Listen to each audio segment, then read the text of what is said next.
Nenek dan ibu dari suku Bigmi di Afrika ingin menikahi cucu mereka. Menggunakan cabang dan daun untuk membantunya membangun rumah pernikahan. Rumah sangat diperlukan. Pagi sekali. Jadi dia membawa ibu dan kerabatnya ke hutan untuk mengumpulkan cabang. Cabang-cabangnya harus segar, karena cabang segar lebih fleksibel, lebih cocok untuk pembangunan rumah. Setelah mengumpulkan semua cabang, satu orang bertanggung jawab untuk meletakkan fondasi. Dua lainnya bertanggung jawab untuk menekuk cabang. Dikatakan meletakkan fondasi. Kemudian masukkan cabang ke dalam lubang berlubang. Dua wanita berikutnya akan menekuk cabang yang sejajar. Itu sebabnya, pada awalnya, mereka mematahkan cabang. Karena mereka tidak tahu cara membangun atap, dan Anda harus melakukannya dengan cara lama yang canggung dalam membangun atap. Setelah mengikat kedua cabang menjadi satu, Anda menenun dua cabang secara horizontal. Satukan mereka, mainkan peran saling memanfaatkan. Membuat rumah terlihat lebih kokoh. Karena semakin banyak cabang yang ditenun, kerangka dasar rumah telah terbentuk. Ini seperti sarang burung yang terbalik. Pada dasarnya, para wanita dari suku datang dan membantu. Di hutan purba, hanya persatuan yang bisa bertahan. Dengan upaya bersama semua orang. Dan tak lama kemudian, bingkai rumah itu selesai. Nenek dan ibu akan pergi ke hutan untuk mengumpulkan daun. Daun juga merupakan bahan utama untuk membangun rumah. Dapat berperan dalam melindungi dari angin dan hujan. Setelah mengumpulkan daun, wanita akan memprosesnya. Mereka akan memotong lubang miring pada posisi rimpang daun dengan pisau.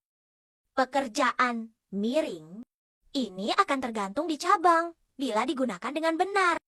Setelah semua daun ditangani, nenek pria itu akan menggantung daunnya sepotong demi sepotong di rak rumah. Anda harus meletakkan daun dari bawah ke atas. Buat daunnya berbentuk seperti sisik ikan. Dengan cara ini, saat hujan tidak turun di rumah. Sementara ibu dan nenek sedang membangun rumah. Pria di seberang sana siap menyambut pengantin. Pengantinnya berasal dari suku lain. Suku sering menikah. Hanya dengan cara ini, kita dapat mencegah kerugian yang disebabkan oleh perkawinan sedara. Menonton mereka berpasangan benar membuat iri. Jika Anda belum memiliki pasangan, pergi saja dan jelajahi dan temukan satu. Jika Anda online, Anda hanya dapat mencocokkan pengguna berkualitas tinggi terdekat. Jika Anda ingin menemukan seseorang, jangan datang dan melihat-lihat segera. Nenek di sisi lain hampir menggantung semua daunnya.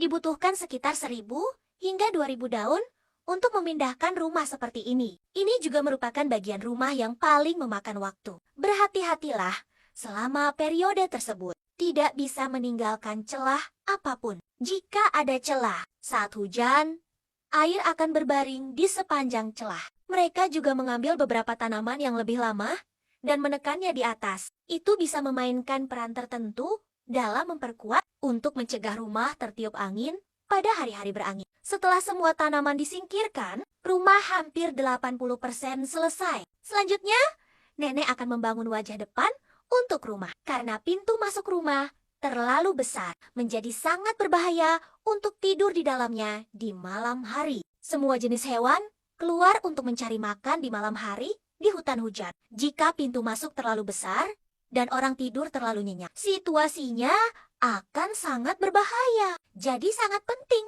untuk membangun wajah depan. Wajah depan dibangun dengan cara yang sama seperti rumah. Kemudian, masukkan cabang. Ini jauh lebih cepat daripada membangun bagian depan rumah. Karena semakin kecil tapak, semakin cepat bisa dibangun. Setelah membangun wajah depan, mereka tidak membuat pintu. Saat Anda tidur di malam hari, Anda akan memblokir pintu masuk ke wajah depan Anda dengan batu. Jadi binatang itu tidak bisa masuk ke rumah. Orang-orang juga bisa beristirahat dengan tenang di dalam. Meski rumahnya terlihat kecil dari luar, tapi ruang interiornya masih relatif longgar. Ini lebih dari cukup untuk 2 orang kecil. Segera, pembangunan rumah hampir berakhir. Ini juga merupakan kontribusi terakhir yang dapat diberikan nenek kepada cucunya. Dia berharap untuk melaporkan cicitnya selama hidupnya. Jangan meremehkan rumah seperti ini. Jika dirawat dengan baik, itu bisa bertahan lebih dari 10 tahun. Yang penting belum ada hipotek dan formaldehida. Hidup dengan ketenangan pikiran dan tanpa tekanan.